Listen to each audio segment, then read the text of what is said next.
mental state was nearly incomprehensible to her, she could see again the image of her husband lying dead on the floor, Flash Gordon standing over him, a laser pistol in hand. Had anyone told her that Colonel Gordon killed her husband, she never would have believed it. But she had seen it with her own eyes. "We will work with your government in partnership to guarantee your continued safety and freedom," the voice of the alien invaders blared from her holovid. The projected image cleared to reveal a composite view of Earth, as seen from 5 different angles in space, and she was lost for the moment in its beauty as the tears began to slip down her cheeks. The Swanson T-11 helicopter touched down on the landing pad atop the main administration building at Trans-Federation sprawling Mex-Tech Center, just south of Dallasworth. A dozen highly agitated men waited until the machine's aft thrusters whined down the scale. Then they approached it across the pad as the main hatch swung open and T. Roland McManus stepped out. He was a huge, rotund man, whose head was totally devoid of hair, and whose expression was nearly always one of intense hate.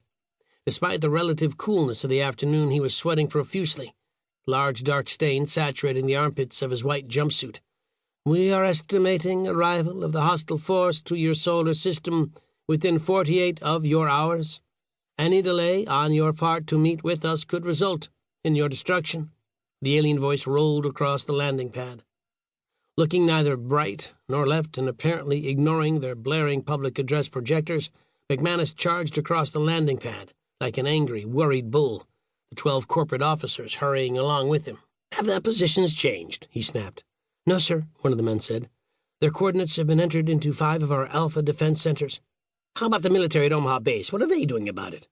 "They've accepted the secondary mission of crowd control and in some cases evacuation," the Transfed military liaison officer said crisply.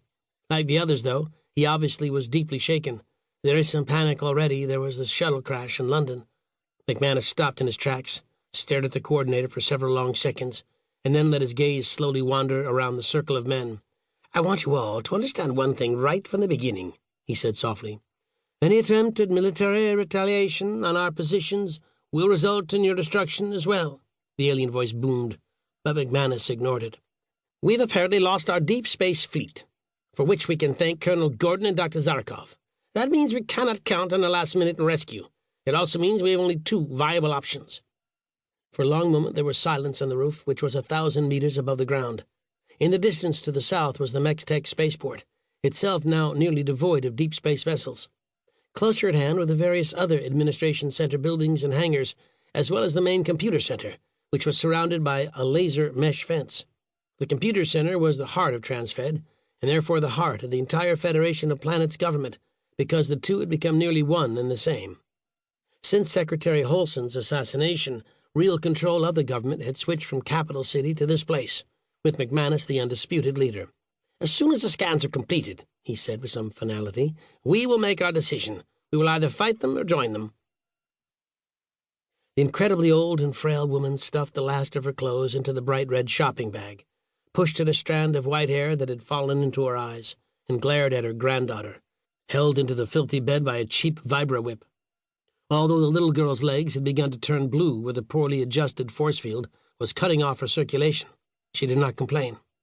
"It was your friends who brought this down on our heads," the old woman cackled. Spittle drooled from the corners of her mouth.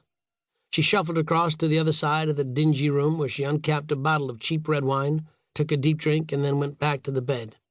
"Little Anna McPhee, who didn't care one whit that the famous Flash Gordon killed her own mother and father," the old woman hissed.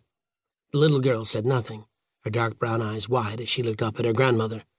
"Killed my only son, he did. Little Anna McPhee didn't care at all. Well, Granny will fix all that. You'll see Granny will fix it just as soon as we get to Mex-Tech Center." The old woman laughed, the sound totally devoid of humor, then took another deep drink of the wine and went to the window, which looked out onto Toronto's grimiest neighborhood. They had another 2 hours before they had to be at the transcontinental shuttle station, but the old woman didn't mind the wait. She had a lot of thinking to do. When she approached Transfederation with the girl, she wanted everything to be just so. If she played her cards right, she would be set for life. Chapter 1. Flash Gordon emerged from one of the bridge sweep tubes aboard the gigantic warship Ultimus and strode down Corridor A toward Dr.